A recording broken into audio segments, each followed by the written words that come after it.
Gunung Lawu terkenal dengan pemandangannya yang menakjubkan, tetapi lebih dikenal karena kisah-kisah mistis yang menyelimutinya.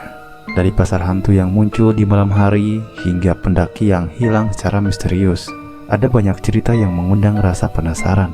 Penasaran ingin tahu lebih dalam? Jangan lupa untuk like, comment, subscribe, dan nyalakan lonceng notifikasinya agar kamu tidak ketinggalan cerita horor seru lainnya. Siap untuk merasakan ketegangan dan kengerian Gunung Lawu?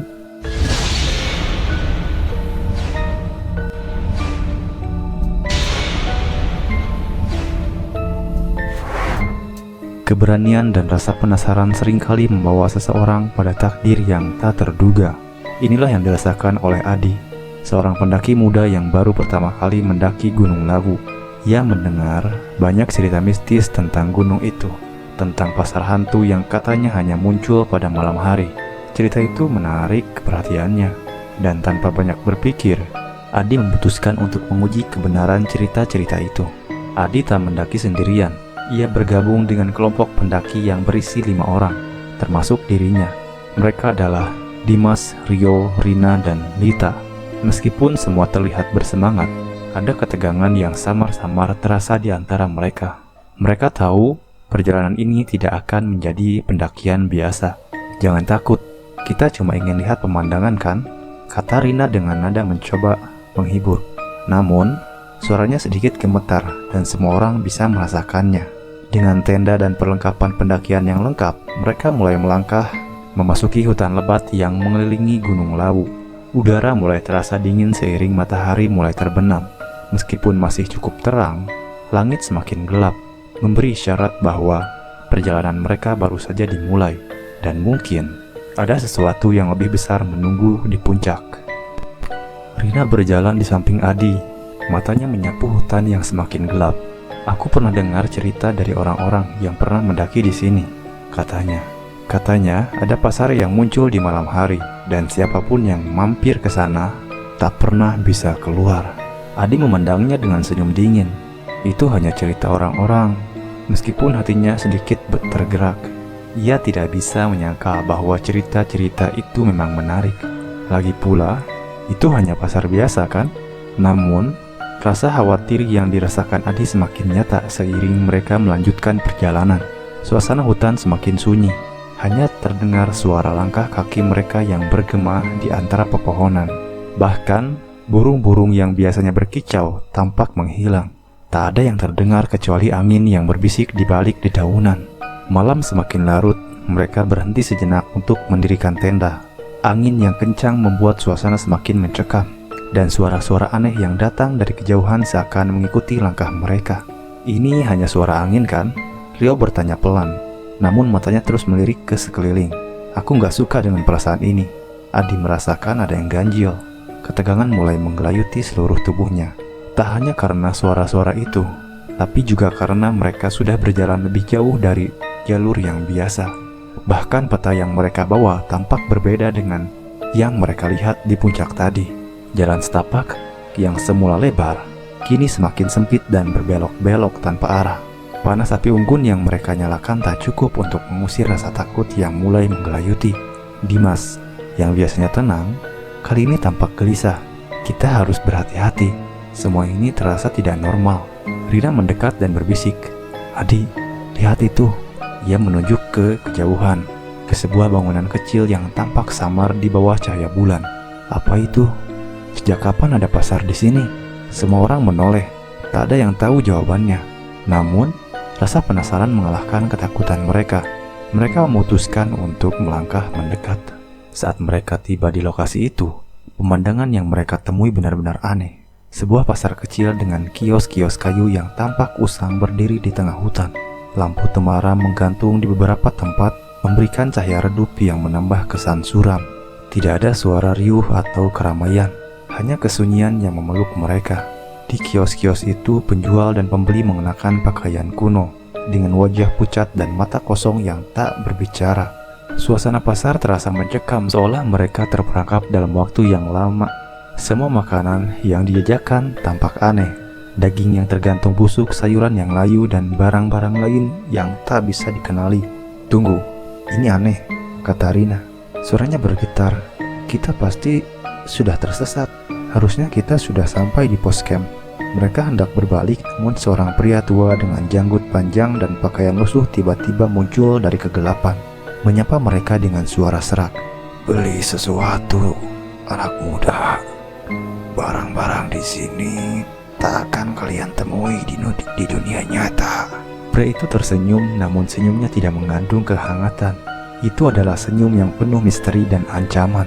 Ketika tangan pria itu menyentuh bahu Adi, sekejap rasa dingin menjalar ke seluruh tubuhnya. Ia merasa seperti terjebak dalam sesuatu yang tak bisa ia pahami. Dalam sekejap, teman-temannya tampak terhipnotis. Mereka tidak bisa bergerak, hanya dia mematung di tempat. Beberapa detik terasa seperti selamanya. Kemudian, tanpa peringatan, Adi terlepas dari cengkeraman pria tua itu. Semua berubah. Pasar itu sekarang tampak lebih gelap, dengan langit yang dipenuhi awan hitam yang bergerak perlahan, seolah waktu berhenti. Apa yang terjadi? Bisik Adi kebingungan. Ia mencoba mengingat jalur yang mereka lalui, tetapi tak ada petunjuk. Setiap langkah mereka kembali membawa mereka ke pasar yang sama, berulang kali. Adi mendengar bisikan halus di telinganya. Mereka takkan pernah bisa pergi. Mereka semakin terjebak dalam lingkaran waktu yang tidak mereka mengerti. Dan lebih menakutkannya lagi, mereka mulai merasakan bahwa pasar ini, pasar hantu, memiliki kekuatan yang lebih besar daripada yang mereka bayangkan. Setiap detik yang berlalu membuat Adi semakin cemas. Mereka berada dalam lingkaran yang tak berujung, terjebak antara dimensi yang tidak mereka pahami. Pasar hantu yang mereka temui di tengah hutan tampaknya sudah berubah menjadi labirin waktu. Apa yang awalnya tampak seperti tempat yang sepi, kini terasa seperti tempat yang berbahaya dan penuh rahasia. Ada sesuatu yang salah dengan tempat ini, kata Dimas. Suaranya penuh kekhawatiran.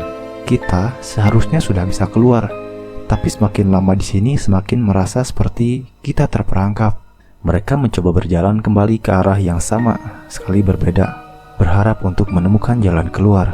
Namun, meskipun mereka bergerak menjauh, pasar itu tetap muncul kembali di depan mata mereka. Tidak ada yang berubah, hanya kegelapan yang semakin menyelimuti. Dan di antara deretan kios, bayangan aneh semakin sering melintas. Apa yang sebenarnya terjadi di sini? Tanya Adi dengan suara hampir putus asa. Tiba-tiba Rina berhenti dan menatap tanah dengan wajah cemas. Lihat ini, katanya menunjuk ke arah tanah yang lembab. Di bawah cahaya temarang, ada jejak kaki yang sangat besar dan dalam. Seakan-akan jejak itu sengaja dibuat. Jejak itu mengarah ke salah satu kios di ujung pasar. Siapa yang meninggalkan jejak ini? Tanya Lita. Suaranya gemetar. Jejak itu terlihat baru namun tidak ada orang di sekitar. Tanpa berpikir panjang, mereka memutuskan untuk mengikuti jejak tersebut. Semakin mereka mendekat, semakin aneh suasana terjadi. Lampu-lampu pasar yang redup tampaknya berpendar dengan cahaya yang tidak alami. Suara-suara bisikan dari berbagai penjuru semakin keras, seolah-olah mereka dikelilingi oleh orang-orang yang tidak terlihat. Mereka tiba di sebuah kios yang lebih besar daripada yang lain. Kios itu tampak sudah lama terbengkalai, dengan barang-barang usang yang dibiarkan tergeletak di atas meja kayu. Namun, di tengah kios ada sebuah cermin besar yang menghadap langsung ke jalan setapak. Kenapa ada cermin di sini? Tanya Adi bingung. Bukankah cermin itu harus ada di rumah atau tempat yang terang? Tanpa bisa menahan rasa penasaran, Adi mendekat dan menatap cermin itu. Apa yang ia lihat pertama kali adalah bayangannya yang tampak berbeda. Matanya kosong dan wajahnya pucat. Namun yang lebih menakutkan adalah bayangan yang muncul di belakangnya. Seperti seseorang yang berdiri jauh di belakangnya, menatap tajam. Saat ia berbalik, tidak ada siapa-siapa. Namun bayangan itu tetap ada di cermin. Dalam sekejap, cermin itu bergetar dan suara aneh terdengar. Seolah ada bisikan dari dalam cermin yang mengingatkan Adi akan sesuatu yang sangat penting. Jangan lihat lebih lama. Suara Dimas tiba-tiba terdengar dari belakang, membuat Adi tersentak dan segera membalikkan badan. Tetapi sudah terlambat. Bayangan itu sudah menghilang dan cermin kembali tampak biasa. Ada yang gak beres dengan cermin itu, kata Rina. Suara ketakutannya makin jelas. Kita harus keluar dari sini. Namun sebelum mereka bisa berbalik, terdengar langkah-langkah berat yang menggema di jalan setapak. Mereka semua menoleh, dan dari kejauhan sebuah sosok mulai muncul. Sosok itu tampak seperti seorang pria tinggi besar dengan tubuh yang sangat kurus dan wajah yang tertutup oleh jubah hitam. Sosok itu berhenti beberapa meter dari mereka, menatap dengan tatapan kosong. Tidak ada suara, tidak ada gerakan, hanya kegelapan yang menyelimutinya. "Siapa itu?" bisik Rita dengan suara gemetar. Mereka mundur dengan cepat, mencoba mencari jalan keluar dari pasar itu. Namun, jejak kaki besar yang mereka ikuti sebelumnya kini menghilang, dan mereka hanya bisa berputar-putar di jalan yang sama. Setiap langkah yang mereka ambil seakan dipandu oleh kekuatan yang lebih besar, sebuah kekuatan yang tidak bisa mereka hindari. Adi merasa seperti ada sesuatu yang mengendalikan gerakan mereka. "Kita harus pergi, sekarang juga," teriaknya panik. Namun langkah mereka terhenti. Tiba-tiba tanah di sekitar mereka mulai bergerak, membentuk lingkaran yang semakin sempit. Mereka terperangkap dalam lingkaran yang tak terlihat, terjepit dalam kekuatan yang datang entah dari mana. "Kita terperangkap," teriak Rio. "Apa yang terjadi?" Semakin mereka berusaha melawan, semakin kuat kekuatan itu menarik mereka ke dalam pasar yang semakin mengerikan. Mereka tak lagi bisa bergerak. Semua yang mereka lihat hanya bayangan dan kegelapan. Dan suara bisikan semakin keras di sekitar mereka. Suara-suara itu menjadi seperti teriakan, menuntut mereka untuk berhenti berjuang. Tiba-tiba sosok pria tinggi besar itu muncul kembali di depan mereka. Namun kali ini ia tidak sendirian. Di belakangnya muncul banyak sosok lain. Makhluk-makhluk yang tidak bisa mereka jelaskan.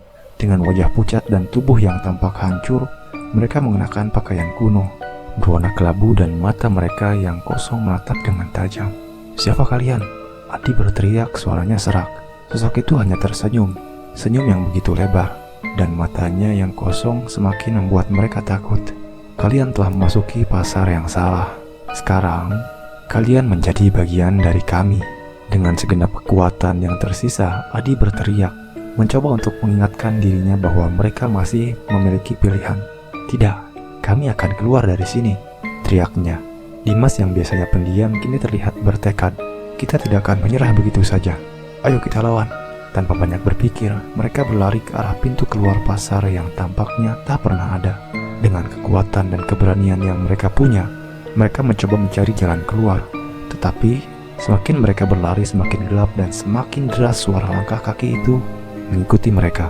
Tiba-tiba, saat mereka mencapai ujung pasar, semuanya berhenti. Mereka tidak bisa bergerak lagi. Mereka berada di depan sebuah gerbang yang sangat besar, dengan ukiran yang menyeramkan di atasnya. Ada tulisan kuno yang tidak bisa mereka baca. Namun, ada kesan bahwa itu adalah batas yang tidak boleh mereka lewati. "Saatnya memilih," bisik suara yang datang dari dalam gerbang itu.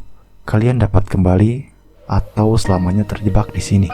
Mereka merasa terperangkap. Pilihan untuk kembali tampaknya semakin jauh. Namun jalan keluar terasa tidak mungkin ditemukan. "Bagaimana caranya kita keluar?" tanya Lita. Suaranya pecah. "Mungkin ada cara," kata Dimas, mencoba berpikir. "Kita harus percaya kita bisa keluar, kalau kita benar-benar percaya." Namun saat mereka memandang satu sama lain, mereka sadar bahwa bukan hanya kekuatan fisik yang mereka butuhkan, tetapi juga keberanian untuk menghadapi ketakutan terbesar mereka. Ketika mereka akhirnya memutuskan untuk melangkah maju ke gerbang itu, sesuatu yang tak terduga terjadi. Mereka merasa tubuh mereka terangkat, seolah-olah mereka terhisap ke dalam sebuah dimensi lain, dimensi yang jauh dari yang mereka kenal. Dunia di sekitar mereka berubah menjadi gelap, hanya dipenuhi oleh bayangan yang bergerak. Setiap langkah yang mereka ambil terasa semakin berat, namun semakin mereka mendekat, semakin terang cahaya di depannya. Tiba-tiba, mereka terlempar keluar pasar, ke tempat yang jauh lebih terang. Mereka terjatuh di tanah. Kelelahan dan ketakutan masih menyelimuti mereka. Saat mereka menatap ke belakang, pasar itu menghilang begitu saja, seolah tidak pernah ada.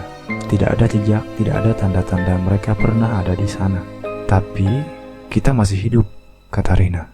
Napasnya terengah-engah. "Kita berhasil keluar." Namun meskipun mereka berhasil keluar, mereka tahu bahwa kegelapan itu akan selalu membayangi mereka. Pasar hantu Gunung Lawu mungkin sudah berlalu, tetapi apakah mereka akan pernah benar-benar bebas? Selesai. Apakah kamu merasakan ketegangan yang mencekam ini? Jika ya, jangan lupa untuk subscribe, like, comment, and share agar kamu bisa menikmati lebih banyak cerita horor yang seru dan menegangkan lainnya. Jangan lupa untuk nyalakan lonceng notifikasi agar kamu selalu mendapatkan cerita-cerita menegangkan lainnya lebih awal. See you.